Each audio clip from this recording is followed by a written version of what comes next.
If you sell commercial landscaping, what do you do when you get a cancellation notice from a top client? Do you just let it go away? Do you cry?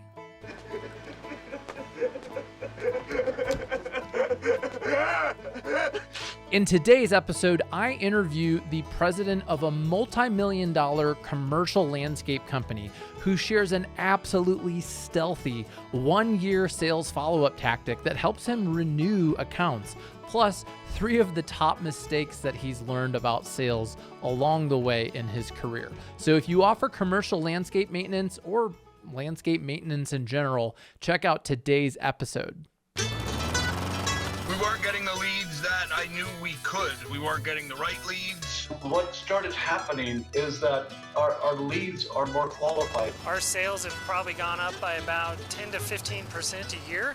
We're going to increase our sales volume by $1 million in a year.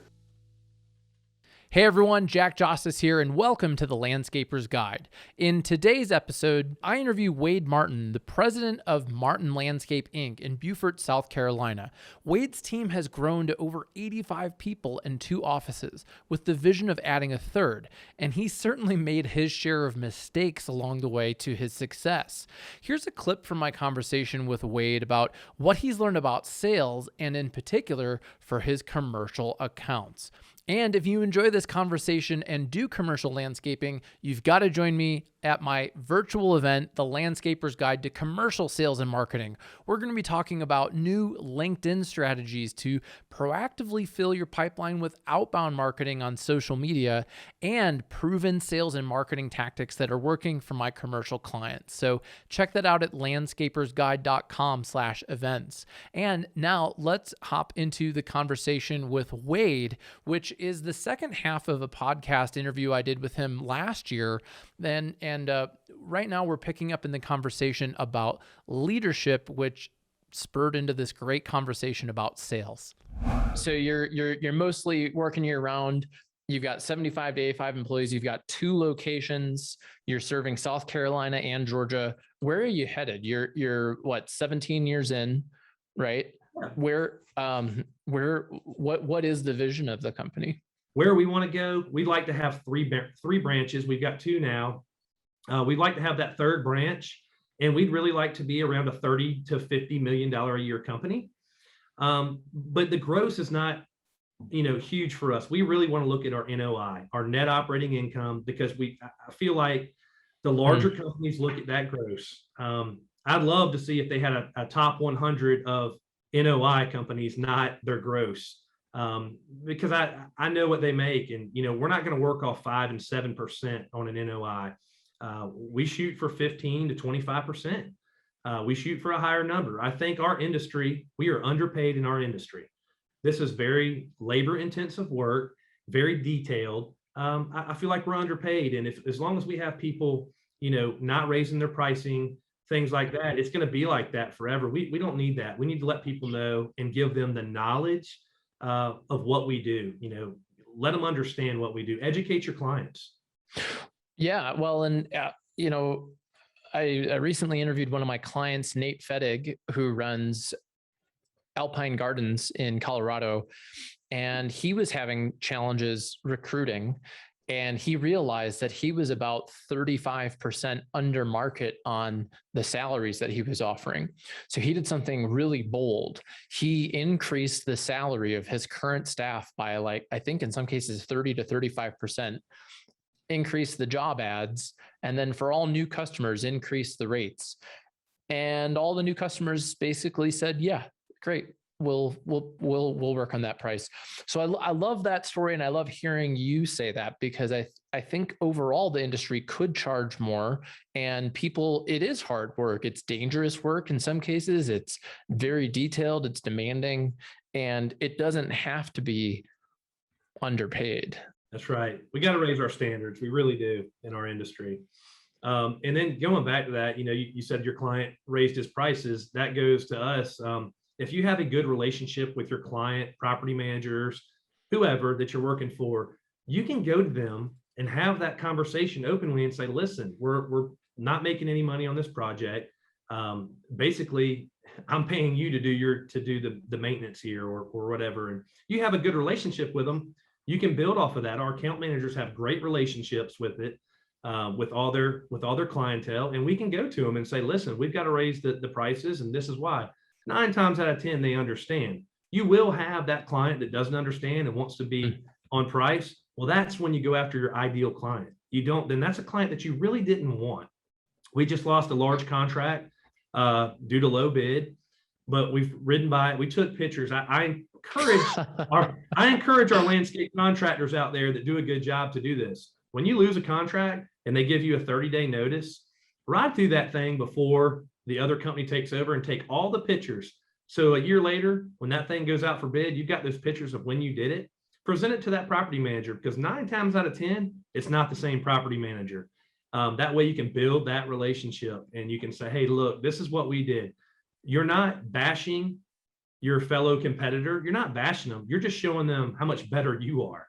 We've gotten really good about that, documenting everything. Yeah. So that's for commercial primarily, or do you do that for residential too? I mean, I don't think residential are going to put it out for bid, right?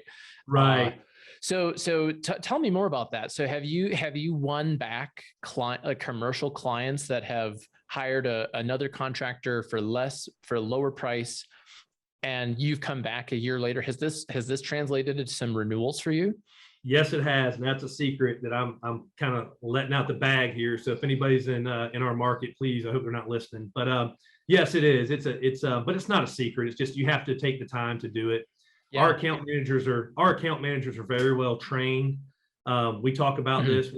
We have a weekly meeting. We talk about things like this. This is one of the topics we have right now going on. I follow a large company on LinkedIn who's a mentor of mine, and I reach out to him all the time. But it's called ghosting your client. You know, when you get that RFP, request for proposal, read through it. If they say that you're supposed to put 50 flats of flowers out and 1,000 bales of pine straw twice a year, go to that client and ask if you can take that out of it and do that as an enhancement. Because 9 times out of 10, these larger companies, and I don't want to bash the larger companies, but I know how they make their money. They're not doing that.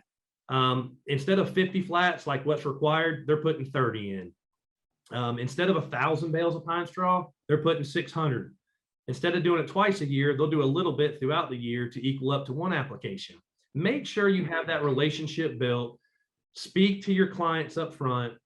Follow up with those proposals. Don't just send a proposal out and just expect them to call you on it. Follow up with those proposals. We're very good at that. If you lose a proposal, find out why you lost it. Say, you know, why did we lose it? Was it price? Was it this? But we get a lot of that information up front. And I will tell you, we say no a lot because we'll have clients call us and they'll tell you right on the phone, we're going for the lowest bid. We really don't care how it looks. Well, guess what? That's not our ideal client. We don't want anything to do with it. Yeah. So let's talk about commercial sales process, because I think you're hitting on something really important here, which is getting clear on what I call your hell yes customer. You can call it an ideal customer. In our brand, we call it the hell yes customer, where when you get a lead, you get a referral, the phone rings, you see that person, you get an RFP, and it's a hell yes, I can help you with that. And I'm going to be better than anyone at it. And then part of that is a hell no customer equally. And I think a lot of landscape companies, especially commercial, get stuck in this rut of bidding on everything, right? And sometimes that bid might take 20, 30 hours. So tell me a little bit about how do you manage your commercial sales process differently from your residential sales process? Sure. So like I told you, we're 100% commercial landscape maintenance. So if we're just talking about landscape maintenance here, right. You know, I told you earlier, we go over the P&L. We know what we're good at. Martin Landscape, we know that we're good with apartment complexes. We're good with HOAs. We do what we say we're going to do. We know what we're good at. So we know our ideal client. We know that we're not going to go to a commercial bid where they're going with the lowest bid. If it's a municipality bid, but it's not in there about the lowest bid, we will bid it. But if it's in there that, hey, we have to take the lowest bid on this, we may take a jab on it, but we most of the time will not. And part of that, Jack, is we measure everything we do. We know, like with our software, we know that how many acres per hour our mower can cut with our people. And we benchmark our guys. We know every 2 months, I know that seems extreme, but let's say 2 to 3 months, we get out there and all account managers have a sheet they fill out.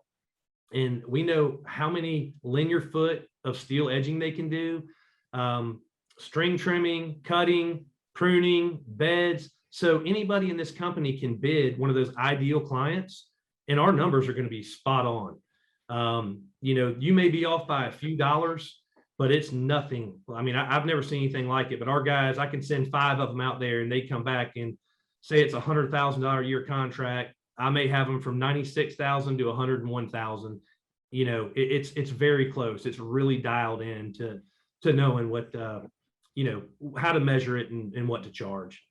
Well, one of the things you mentioned there was, when it says that they're going to have to choose the lowest bid, how do you filter out that in your sales process? How do you know when that's the type of sale you're up against and when you're not? Okay, so most of the time it's listed, but if it's not listed, don't be scared to ask. We will ask them. We'll say, are y'all going, or, are you going with the lowest bid? We qualify our candidates when they call in this office. Your first impression, we have a lady in the office, and she's the first impression. She's the director of first impressions. She gets all this information up front, so we're not chasing squirrels. We like to get as much information as up front.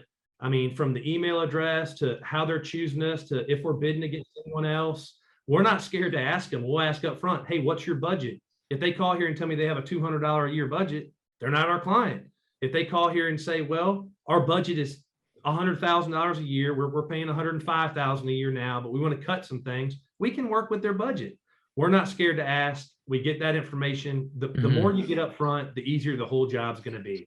Well, and also, I think many people are reluctant to do that, but I believe that actually serves the customer best, because if you don't have that conversation sooner, you're going to waste both of your time, because maybe they do have a budget and you haven't uncovered it and they need to stick within it. If you come in and bid over that, you've wasted their time, you've wasted your time. It really doesn't serve anyone not to talk about it in the beginning. Yep, that's correct. And that goes back to relationships, one of our core values. I mean, it's spot on. That's what it is. It's you got to have the relationship internally and externally, and you've got to talk to them. Don't be scared to talk to the client. Don't be scared to ask them, hey, what's your budget? They will tell you, and they will tell you, yeah, what's the worst they can do? I'm not going to tell you my budget. Okay, no problem. We just want to make sure we're in the ballpark. We don't want to sell you a book of goods that you can't afford or don't want to put in your budget.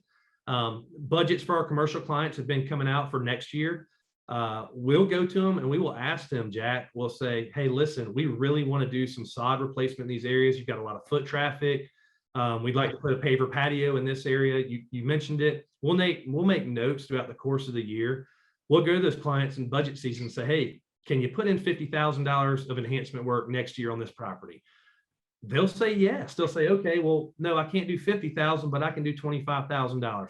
You got $25,000 of enhancements you just sold for next year. What are some of the biggest mistakes that you've made in commercial sales that are now part of the process, right? So I'm sure you've mentioned some of them already, but tell me some horror stories or mistakes that you've made, maybe personally or somebody on your team that people listening are probably making right now.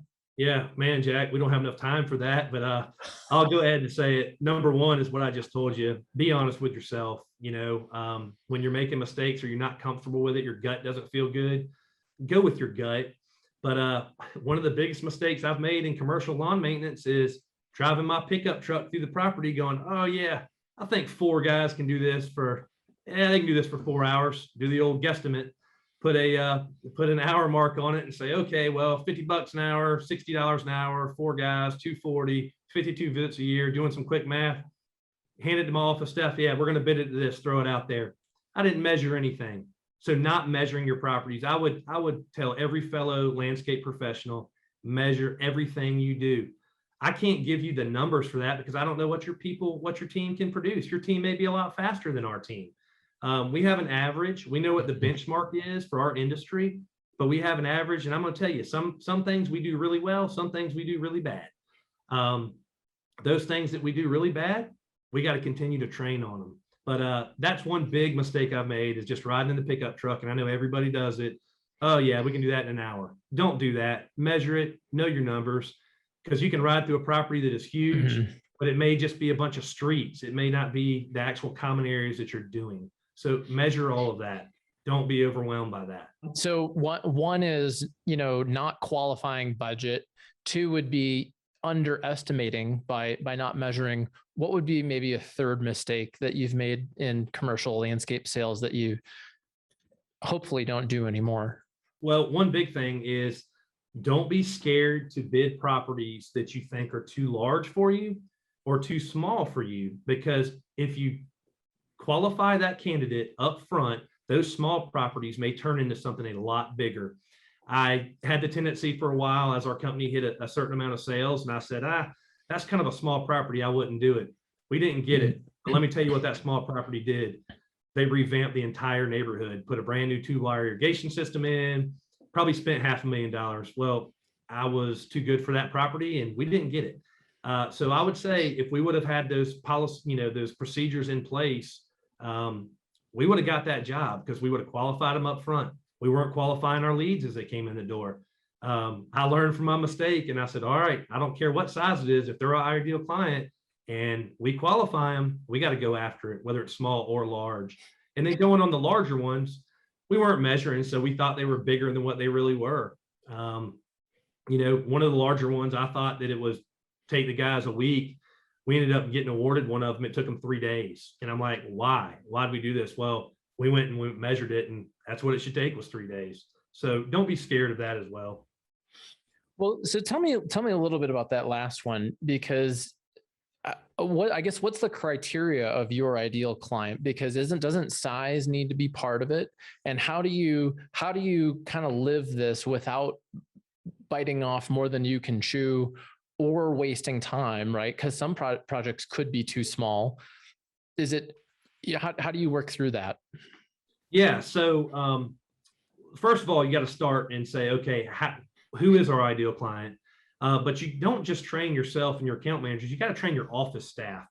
The biggest thing is, when you get that lead comes in, the first people that, get the call from that lead is your office staff. If they're not trained, it's not going to look good on you. So we'll sit down and we'll talk about, we know our areas that we work, because location is a prime example. Our office staff is trained, so they know what areas. We know what our minimum size job is, whether it's an enhancement, irrigation.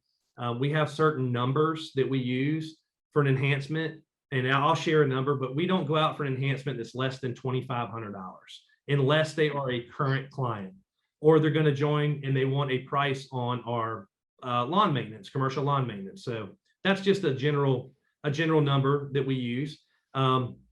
Because we know what it costs to bring a skid steer to a job and hauling a crew there and things like that. So just qualifying that client like that, telling them up front, training your office staff. I mean, training your office staff is huge. What's the whole point of us putting the numbers on our trucks and our shirts and all this advertisement? You got to have the person in the office that's going to take that call that knows what they're doing. Because that's the whole reason we're doing this, right? To drive these phone calls. So I think that's a big thing, is training your office staff. So having that clear and training your office staff is critical, because and it's really obvious. It's thinking like, okay, if somebody sees this advertisement, who are they going to talk to if they call the phone? Who is going to reply to this if it's a lead through the website? What information do they need to know and collect to move it along the sale? Well, hey, thanks so much for coming onto the show. And Wade, you mentioned people can, how can we connect with you? So if, you had mentioned sometimes you email people, is that okay if people email you, or should we connect with you on LinkedIn? For people listening who are inspired by what you had to say, that want to network with you, where can we connect? Yeah, absolutely. My email stays full, and I've got that 10 and 2 rule. So LinkedIn is the best way to get me. I'm very active on LinkedIn. They can connect with me, send me a message, and I can kind of look at their profile as well. And I would love to do that. Instagram, our marketing director runs our Instagram page. Stay up to date with us. Facebook, look at our Facebook, Instagram, come to my LinkedIn, go to our company LinkedIn. go to our company website as well and look around. You're doing a lot. That's great. And everyone, check out Wade Martin on LinkedIn and martinlandscape.net. Thank you, Wade. Thank you, Jack. All right, everyone. Thanks so much for checking this out. I love that tactic of taking photos of a job site that you're managing, of a property that you're managing, and going back a year later and seeing, well, what is the new crew doing? Are they doing better work than me? I've got to up my game. Or maybe they're not doing as good of work and I can reactivate that old client. So Wade, thanks so much for coming on the show and sharing not only those great sales tips, but also some of the lessons you've learned. And if you'd like to learn even more about commercial sales and marketing, what's working now specific to commercial, because hey, let's face it, most marketing companies, most website designers, they're positioning commercial landscapers just like they would a residential contractor, and it often doesn't work. But in this webinar, I'm going to share with you what is working for my commercial clients, and I invite you to check it out at landscapersguide.com/events. And when you register, I'm going to send you a free copy of my ebook about commercial sales and marketing. My name's Jack Jostes, and thanks so much for checking out today's episode of the Landscaper's Guide. I look forward to talking to you next week.